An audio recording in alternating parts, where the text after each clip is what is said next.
Ang malambot at maingay mong pusa, nakahapon lang ay parang baliw na nagtatakbo sa loob ng bahay, ngayon ay halos 20 oras na natutulog. Pamilyar ba ito? Kadalasan, iniisip natin na dahil lang iyan sa hindi maiiwasang katandaan. Pero paano kung sabihin ko sa iyo na sa likod ng katandaan na yan, maaaring mayroon tayong sariling mga pagkakamali. Ngayon, pag-uusapan natin ang 20 pangunahing pagkakamali na nagagawa nating mga mapagmahal na may-ari sa pag-aalaga sa ating mga senior o may edad ng pusa nang hindi natin namamalayan. Sigurado akong ang ilan sa mga pagkakamaling ito ay kitang-kita na, pero ipinapangako ko sa iyo, may matututunan kang hindi bababa sa 5 bagay na siguradong babago sa paraan ng iyong pag-aalaga. At isa rito, posibleng magligtas sa buhay ng alaga mo. Kaya, umupo na ng komportable at tingnan natin kung nagagawa mo ba ang isa sa mga malalaking pagkakamaling ito. Bago tayo magsimula, tukuyin muna natin kung sino ba ang itinuturing na matandang pusa. Ang mga veterinaryo ay mayroong paghahati sa buhay ng pusa. Ang 7, 7 hanggang 10, kasihin sa 6 taon ay mature o nasa hustong gulang. Ang 11, 11 hanggang 14, 14 ay mga senior na. At ang mga pusang lampas 15, 15 anyos ay itinuturing ng geriatric patients. Mahalagang maunawaan natin na ang pagtanda ng pusa ay napakatuso at hindi napapansin. Sa kalikasan, ang anumang palatandaan ng kahinaan ay ginagawa silang madaling biktima. Kaya naman, natuto ang mga pusa na itago ng husto ang kanilang sakit at nararamdamang di maganda. Hihiga at magpapamasahe sila sa kandungan mo kahit pa sobrang sakit na ng kanilang mga kasukasuan o ngipin. Kaya naman, nagbabago ang ating tungkulin. Mula sa pagiging simpleng may-ari, nagiging mapagmasid tayong tagapag-alaga, parang isang detektib, na ang trabaho ay mapansin ang pinakamaliit na pagbabago sa kilos at ugali na nagpapahiwatig ng problema. Ang kalimutan ito ay ang paggawa ng pinakauna at pinakamalaking pagkakamali. Kaya, ano ang unang malaking pagkakamali? Ito ay ang pagbalewala sa timbangan. Sanay tayong matuwa kapag masarap kumain ng pusa at mukhang busog. O kaya naman, iniisip nating makabubuti sa mga kasukasuan niya ang pagbawas ng timbang. Pero anumang pagbabago sa timbang ng isang senior na pusa ay isang matinding babala o tinatawag na red flag. Ang biglaang pagpayat ay maaaring senyales ng malulubhang sakit tulad ng hyperthyroidism, chronic kidney disease o kaya ay cancer. Sa kabilang banda, ang pagdagdag naman ng timbang ay hindi palatandaan ng kalusugan. Direkta itong daan patungo sa diabetes, problema sa puso, at paglala ng sakit dahil sa arthritis. Timbangin ang inyong pusa ng kahit isang beses lang sa isang buwan at sa parehong oras. Gumawa kayo ng talaan o logbook at itala ang mga resulta.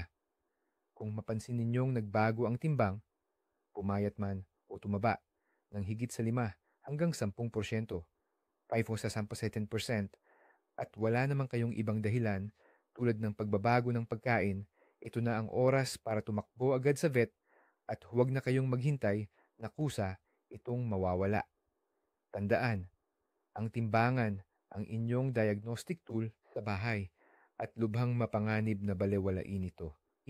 Ang susunod na puntong madalas nakakaligtaan ng marami ay ang hindi na bagay na dieta. Ang pagpapakain sa isang 15 taong gulang na pusa ng parehong pagkain na kinain niya noong 3 taong gulang pa lang siya ay parang nagbigay ka ng fast food menu sa isang senior citizen. Habang tumatanda ang pusa, bumabagal ang kanilang metabolismo at nagbabago ang kanilang pangangailangan sa nutrisyon. Kailangan nila ng mas kaunting calories para hindi sila mag-excess weight. Pero kailangan nila ng mas maraming protein na madaling tunawin para mapanatili ang muscle mass. Bukod pa rito, maraming senior cats ang nagkakaroon ng chronic diseases na nangangailangan ng espesyal na dieta. Halimbawa, kung may problema sa bato, kailangan ng pagkain na mababa sa phosphorus at protein. Kapag naman may arthritis, kailangan ng may dagdag na glucosamine at chondroitin.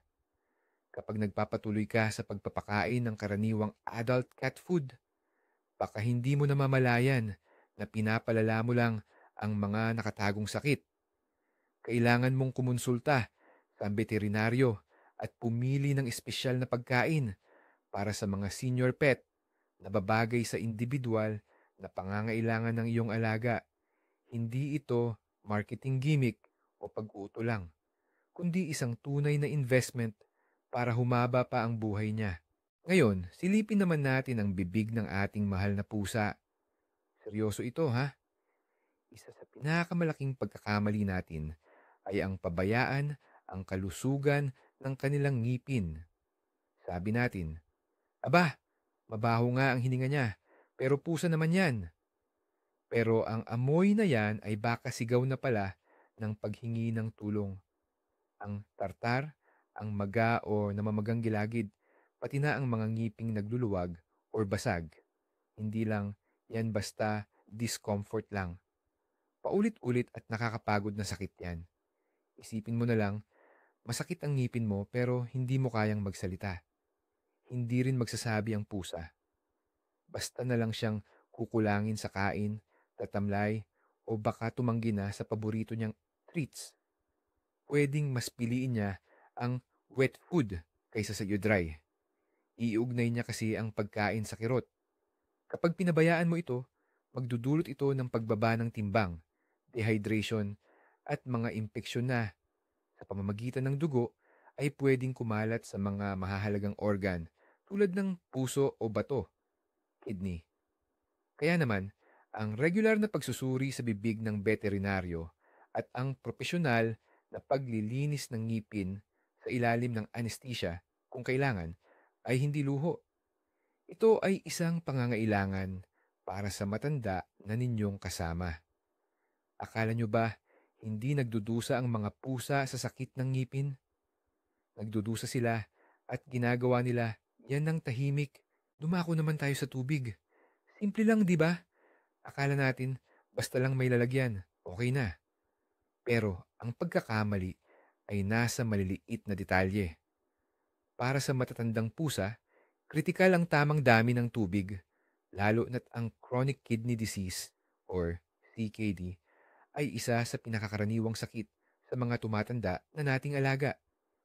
Pinapabilis ng dehydration ang pagkasira ng bato o kidneys at pinapalala ang pangkalahatang kondisyon ng pusa. Maraming matatandang pusa ang hindi masyadong umiinom dahil bumababa ang pakiramdam nila ng uhaw o dahil masakit para sa kanila ang yumuko sa mangkok dala ng arthritis. Kaya, ano ang dapat gawin? Una, maglagay ng maraming mangkok ng tubig sa iba't ibang parte ng bahay, lalo na sa paborito nilang tulugan. Pangalawa, siguraduhin na malapad at mababaw ang mga mangkok para hindi tumatama ang bigote nila sa gilid. Nakakairita kasi yan sa maraming pusa. Pangatlo, pag-isipan ang pagbili ng drinking fountain. Ang tunog at galaw ng umaagos na tubig ay instinctive na nakakaakit sa mga pusa at nag-stimulate sa kanila na mas uminom. At syempre, laging bantayan ang kalinisan ng tubig. Palitan ito araw-araw.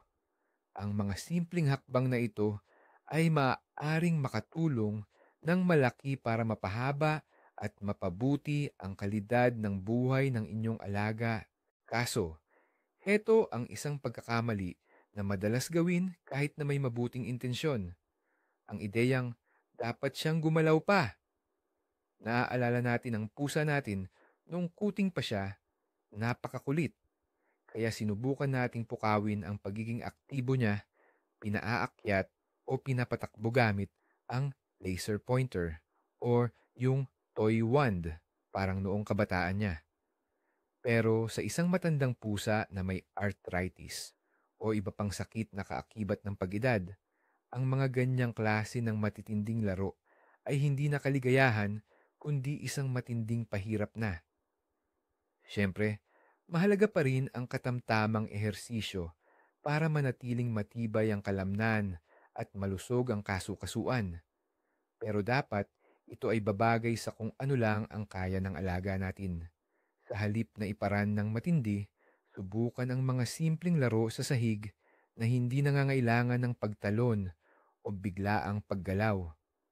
Maaari mong igulong lang sa sahig ang maliit na bola o dahan-dahan lang na igalaw ang fishing pole, toy. Tingnan ang reaksyon niya. Kung mabilis siyang napapagod, humihiga o tila naiinis, itigil agad ang laro. Kung pipilitin mo siyang maging aktibo, hindi mo lang siya sinasaktan, maaari mo pa siyang ma-stress at magkaroon ng negatibong pakiramdam tungkol sa paglalaro at sa iyo. May isa pa tayong pagkakamali at ito ay konektado sa kung paano tayo nag-iisip. Kapag nakikita natin ang may basa sa labas ng litter box, ang unang reaksyon natin ay, ang kulit mong matanda ka, ginagawa mo yan para sadyain akong inisin. Pero tandaan, ang parusahan ng ating senior katita dahil sa pag-ihi sa maling lugar, hindi lang iyan walang kwenta. Masasabi mong malupit pa yan. Sa halos 99% ng pagkakataon, hindi iyan dahil sa pagganti o pagiging pasaway. Ito ay isang malinaw na hudyat na humihingi sila ng tulong. Ang ugat ng problema ay kadalasang medikal. Maaaring may urinary tract infection, kidney stones, diabetes, o kaya naman ay arthritis. Sa kaso ng arthritis, mahirap o masakit sa kanila ang pumasok sa litter box, lalo na kung mataas ang gilid nito. Maaari din itong cognitive dysfunction, parang feline na Alzheimer's disease, kung saan nakakalimutan lang talaga ng pusa kung nasaan ang kanilang banyo. Kaya sa halip na magsisigaw o magalit, ang pinakaunang dapat gawin ay dalhin agad ang pusa sa vet-ima para ma-check kung may karamdaman sila. Sa bahay naman, pag-isipan kung paano ninyo mapapagaan ang sitwasyon niya. Maglagay ng mas maraming litter box na mababa ang gilid, low entry, sa iba't ibang parte ng bahay na madali niyang puntahan. Tandaan, ang pagpaparusa ay magpapalala lang sa stress at sa problema. Kung pagpapatuloy natin ang usapan tungkol sa ginhawa, may isang malaking pagkakamali sa pag-aayos ng bahay na kailangan nating tignan. Ang ating bahay, na dating perpektong playground para sa isang batang pusa, ay maaaring maging parang obstacle course na para sa isang matanda. Ang matataas na bintana, paboritong estante sa kabinet, o mga bahay-bahayan sa tuktok ng cat tower, lahat ng ngas yan ay nagiging mahirap abutin kapag masakit na ang mga kasukasuan nila at humina na ang kanilang lakas. Ang balewalain ito ay parang inalis mo na rin sa pusa ang paborito at ligtas niyang pahingahan. Isipin mo na lang kung gaano ito kasakit para sa kanila. Gustong tumalon sa paborito nilang maaraw na pwesto sa bintana pero hindi na kaya. Ang solusyon ay simple lang. I-adapt natin ang kanilang kapaligiran. Maglagay ng maliliit na hagdanan, rampa, o kahit simpleng pwesto lang sa tabi ng sopa o bintana. Siguraduhin din na ang lagayan ng pagkain at tubig ay nakalagay sa sahig at hindi nakataas. Ang litter box, gaya ng sinabi natin, ay dapat may mababang pasukan. Sa paggawa ng isang kapaligiran na walang balakid, hindi mo lang pinapagaan ang kanilang pisikal na hirap, kundi pinapakita mo rin ang iyong pagmamahal at pangangalaga. Sa ganitong paraan, mapapanatili mo ang kanilang dignidad at kumpiyansa sa sarili. May isa pa tayong madalas makalimutan, ang pag-aalaga sa balahibo or grooming. Iniisip natin, dahil malinis naman talaga ang mga pusa, na kaya na nilang ayusin ang sarili nilang balahibo. At sa totoo lang, ang mga bata, kayang-kaya nila yan. Pero habang tumatanda sila, marami sa kanila ang nagkakaroon ng arthritis. Sumasakit na ang katawan nila kapag yumuyuko para abutin ang likod or buntot. Hindi na sila kasing flexible tulad ng dati. Ang resulta, nagiging magulo at nagkakabuhol-buhol ang balahibo na tinatawag nating matting or koltun. Hinihila nito ang balat nila, kaya nagdudulot ito ng matinding sakit at discomfort. Sa ilalim pa ng mga buhol, ngayon nag-iipon ng init at dumi na nagiging sanhi ng pamamantal, dermatitis o kaya'y impeksyon. Kaya naman, kailangan na ng tulong ninyo ang matatanda ninyong pusa. Regular, pero dahan-dahan lang, suklayin ninyo siya gamit ang malambot na brush. Hindi lang ito para mapanatiling maayos ang balahibo niya, kundi magsisilbi rin itong nakaka-relax na masahe na magpapaganda ng daloy ng dugo niya. Kung may nabuong buhol na hindi na kayang suklayin, huwag na huwag ninyong subukang gupitin ng gunting. Napakanipis ng balat nila at madali silang masugatan. Mas mainam na dalhin na lang siya sa isang professional groomer o sa inyong veterinaryo. Ang pinakamapanganib na pagkakamali na madalas nating nagagawa, ang lahat ay isisi sa katandaan. Hindi na masyadong gumagalaw ang pusa. Ay, matanda na kasi. Naging iritable at ayaw ng magpapet o haplusin. Nagiba na ang ugali dahil sa edad. Nagtatago at umiiwas makipag-ugnayan. Gusto lang niyang mapag-isa. Tandaan mo ito, minsan at magpakailanman. Ang katandaan ay hindi isang diagnosis. Isa lamang iyan sa mga yugto ng buhay. Pero ang mga sintomas na nabanggit, iyan ang klasikal na senyalis ng matinding kirot o chronic pain. Hindi ka kayang kausapin ng pusa mo para sabihing masakit ang likod ko, pero ipapakita niya ito sa pamamagitan ng kanyang kilos. Ang pag-iba ng lakad, ang pag-ayaw tumalon sa mataas, ang pagiging agresibo kapag hinawakan ang ilang bahagi ng katawan, o ang paulit-ulit na pagdila sa iisang lugar. Lahat ng ito ay maaaring indikasyon ng arthritis, problema sa gulugod, o iba pang kondisyong nagdudulot ng sakit. Kaya kung may napansin kang ganito, huwag mo lang ipagsawalang bahala. Magpatingin agad sa veterinaryo.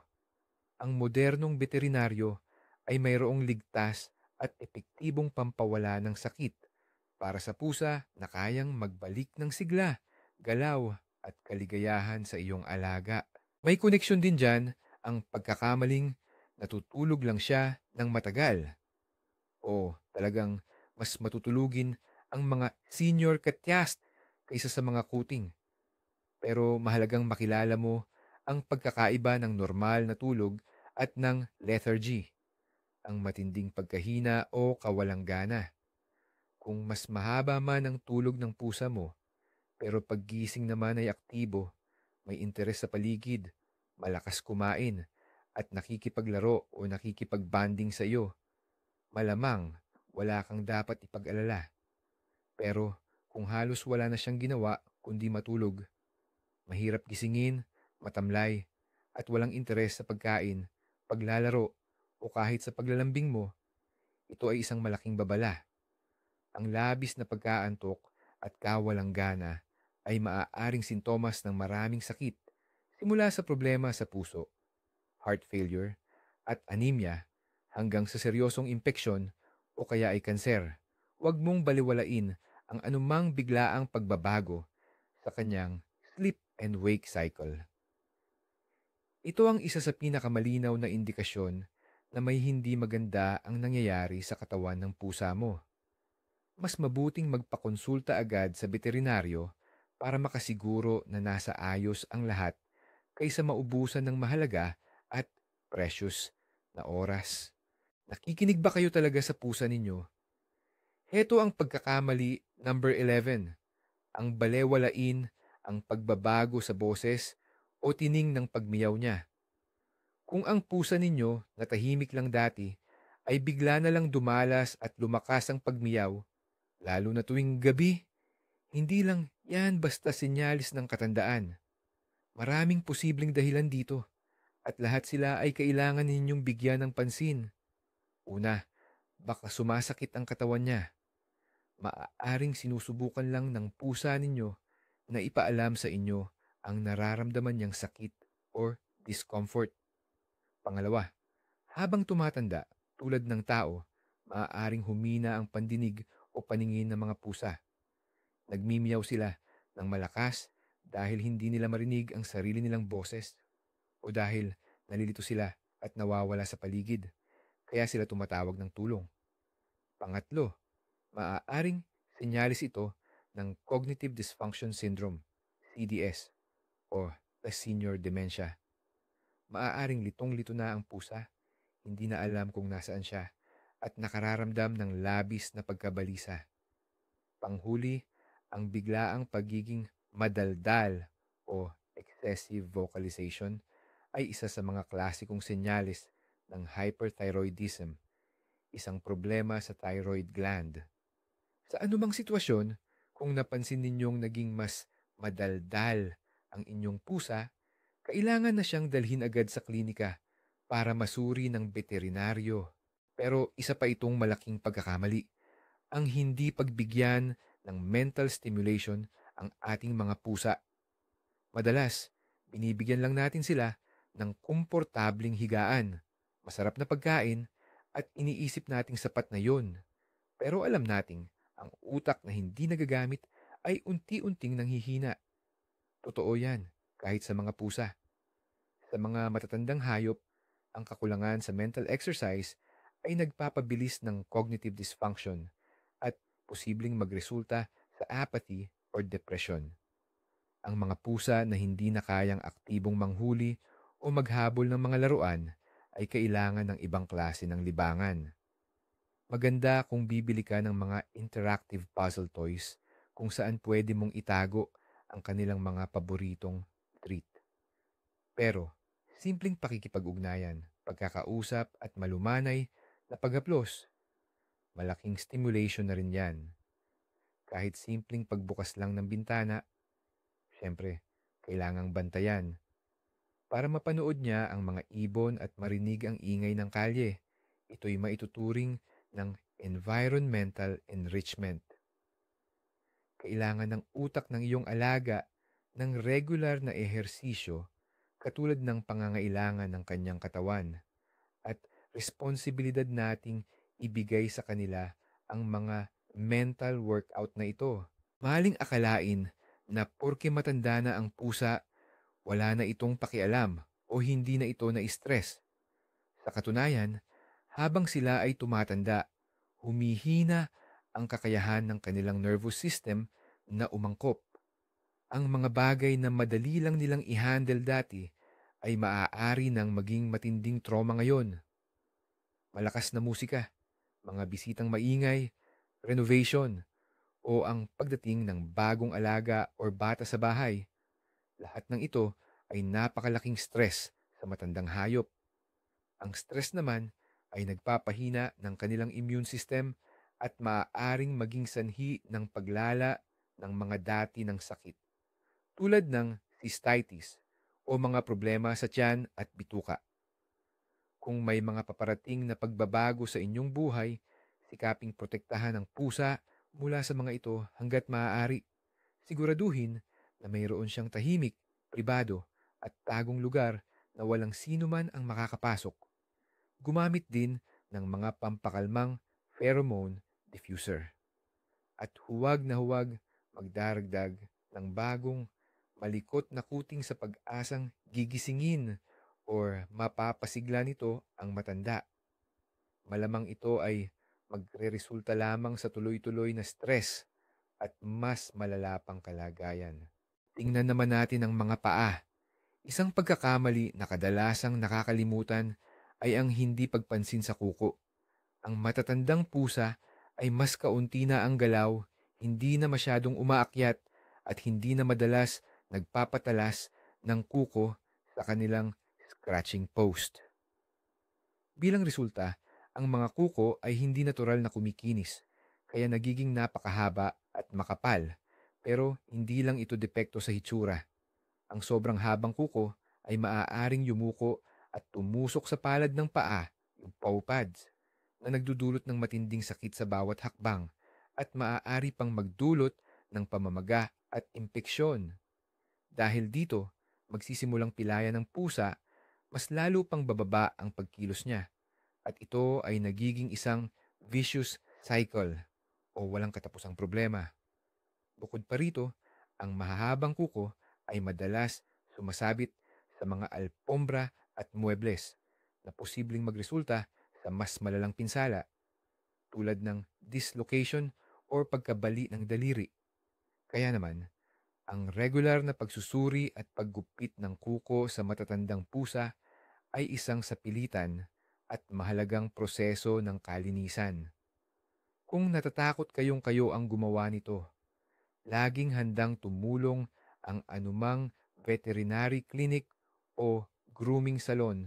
Ito namang susunod na pagkakamali ay nag-uugat sa simpleng di pagkakaunawaan. Ang pusa mo ay naging mas tahimik, hindi na siya naglalambing, hindi na umaakyat sa hita mo, at minsan pa, aalis na lang siya bigla kapag susubukan mo siyang haplusin. Ang maling konklusyon natin ay, hindi na niya ako mahal, hindi na niya kailangan ang atensyon ko. Pero maling-mali iyan. Ang mga senior cat ay kailangan pa rin ng ating pagmamahal at atensyon, hindi bumaba, kundi baka nga mas kailangan pa nila kaysa dati. Ang nagbabago lang ay ang paraan nila ng pagpapakita at pagtanggap ng pagmamahal. Siguro, masakit na sa kanya ang umakyat sa hita mo dahil sa arthritis. Baka rin may parte ng katawan niya na masakit, kaya ang dati mong paghaplos ay nagdudulot na ng discomfort. O baka naman humina na ang paningin o pandinig niya, kaya ang bigla mong paglapit ay nakakagulat sa kanya. Huwag kang mag-alala at huwag kang magtampo. Sa halip, mag-obserba ka lang. Umupo ka sa sahig sa tabi niya. Kausapin mo siya ng mahinahon at may kalmadong boses. Magbigay ka ng paglalambing ng dahan-dahan at tignan mo ang reaksyon niya. Baka mas gusto na niya ngayong kakamutin mo siya sa likod ng tenga, imbes na haplusin sa likod. Ang trabaho mo ngayon ay hanapin ang bagong language of love na magiging komportable para sa inyong dalawa. Napaka-importante ng usapin ng tamang temperatura at ginhawa. Kadalasan, nakakalimutan nating mahina na ang kakayahan ng mga senior cat na kontrolin ang temperatura ng kanilang katawan, thermoregulation. Dahil dito, mas mabilis silang ginawin at hirap na hirap sila sa bugso ng hangin or yung tinatawag na draft. Nabawasan din ang kanilang muscle at taba na siyang natural na pananggalang nila sa lamig. Dagdag pa rito, mas sumasakit ang kanilang mga kasukasuan na may arthritis kapag malamig ang panahon. Kaya naman, isa sa pinakamahalaga nating responsibilidad ay siguraduhin na may mainit at komportabling pahingahan ang ating pusa. Lagyan natin ng malalambot na kumot or heated beds ang paborito niyang pwesto, lalo na kung ito ay nasa bintana o direkta sa malamig na sahig. Siguraduhin ding hindi nakapwesto sa may malakas na bugso ng hangin or draft ang kanyang tulugan. Mapapansin mo marahil na mas madalas siyang naghahanap ng mainit na pwesto, dinidikit ang sarili sa heater o kaya'y nagpapaaraw. Tulungan natin siyang makahanap ng mga pwestong ito. Ang paggawa ng mga mainit na isla ng ginhawa, warm comfort islands, sa iba't ibang parte ng bahay ay isang simpleng paraan, pero napakabisang pagpapakita ng pagmamahal at malaking tulong ito para gumanda ang kanyang pakiramdam. Balik tayo sa usapin ng pagdumi.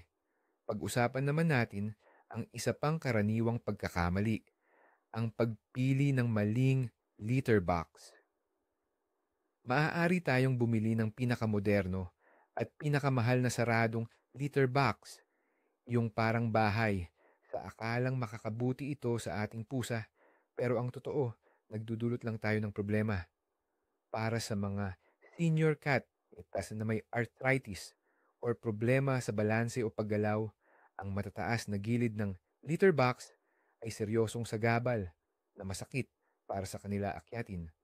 Ang saradong litter box ay madalas na masikip, madilim at mabaho sa loob, kaya iiwasan ito ng mga pusang maselan sa kalinisan. Ang perpektong litter box para sa matandang pusa ay malaki para makapag-ikot siya, bukas para walang masamang amoy at hindi siya claustrophobic.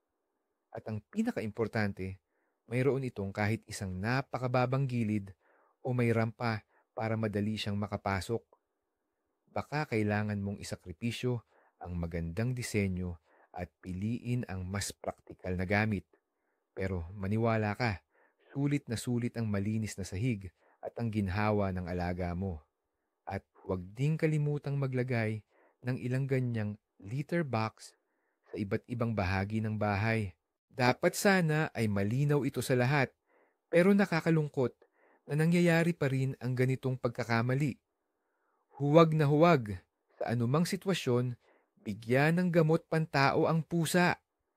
Kapag nakita ng ilang may-ari na pilay ang kanilang pusa o tila matamlay, natutukso silang bigyan ito ng tableta ng paracetamol, aspirin o ibuprofen na nasa kanilang first aid kit.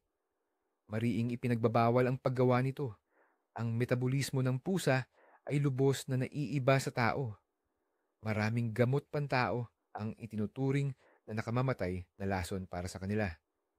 Halimbawa, isang tableta lang ng paracetamol ay sapat na para magdulot ng matinding pinsala sa atay at ikamatay ng alaga. Ang mga pain reliever na kabilang sa non-steroidal anti-inflammatory drugs tulad ng ibuprofen ay maaaring magresulta sa stomach ulcer at matinding acute kidney failure. Kung sa tingin mo ay kailangan ng iyong pusa ng medikal na tulong o pampawala ng sakit, ang tanging tamang gawin ay dalhin agad siya sa veterinaryo. Tanging ang veterinaryo lang ang makakapagbigay ng tamang diagnosis at makakapagreseta ng ligtas at epektibong gamot na ginawa partikular para sa mga pusa. At ang panghuli, ang ikadalawampung pagkakamali na halos sumasaklaw sa lahat ng nauna ay ang fatalismo. Ito yung linyang, ano pa bang gusto ninyo? Matanda na yan. Maraming may-ari ang sumusuko kapag nahaharap sa mga problema ng kanilang tumatandang alaga. Tinatanggap na lang nila ang anumang sintomas bilang hindi maiiwasang paghina. Hindi nila dinadala sa doktor ang pusa dahil di na raw ito gagaling at hindi rin nila sinusubukang bigyan ng lunas ang sakit dahil malapit na rin namang matapos ang lahat. Ito ang pinakamalaki at pinakamalungkot na pagkakamali o hindi mo magagamot ang pagtanda mismo. Pero maaari at dapat mong gamutin ang mga sakit na kaakibat ng pagtanda. Ang arthritis, hyperthyroidism, chronic kidney disease, dental problems, at high blood pressure, halos lahat ng mga kondisyong ito ay matagumpay na nakokontrol ng makabagong veterinaryong medisina. Ang tamang paggagamot at pangangalaga ay maaaring magbigay sa iyong pusa ng karagdagang taon ng dekalidad, komportable at masayang buhay na kasama ka. Ang pag-iwas o pagtangging lumaban ay nangangahulugang pagtataksil sa isang nilalang na lubos at walang alinlangang nagtitiwala sa iyo.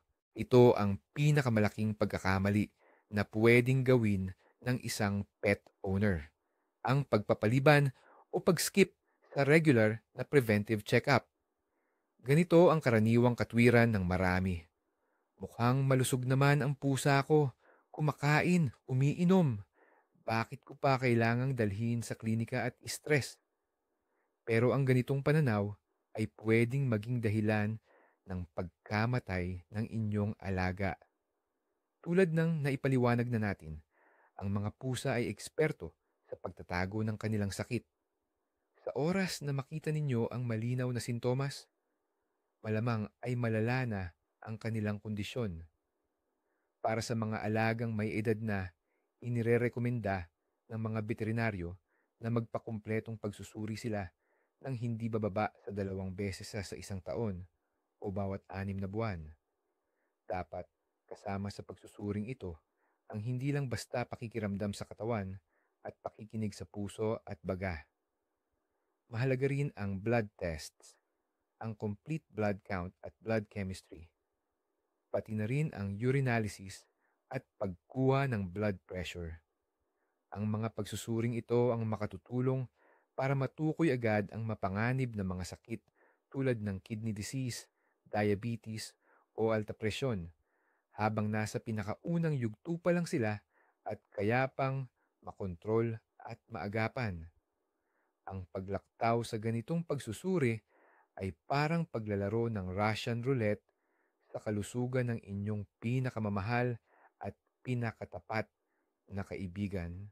Ayan, natapos na nating talakayin ang 20 pinakamadalas at nakalulungkot, minsan nakamamatay, na pagkakamali sa pag-aalaga sa ating mga senior cat. Mula sa nutrisyon at pagbisita sa veterinaryo hanggang sa pag-aayos ng kanilang espasyo at kung paano natin tinitingnan ang ating tumatandang alaga. Pero siguro, ang pinakamahalagang aral na dapat nating tandaan ay ito. Ang pagiging matanda lang ay hindi diagnosis. Ito ay palusot lang para sa ating hindi pagkilos. Sa likod ng salitang iyan, madalas mayroong mga seryosong sakit na pwedeng gamutin o kontrolin.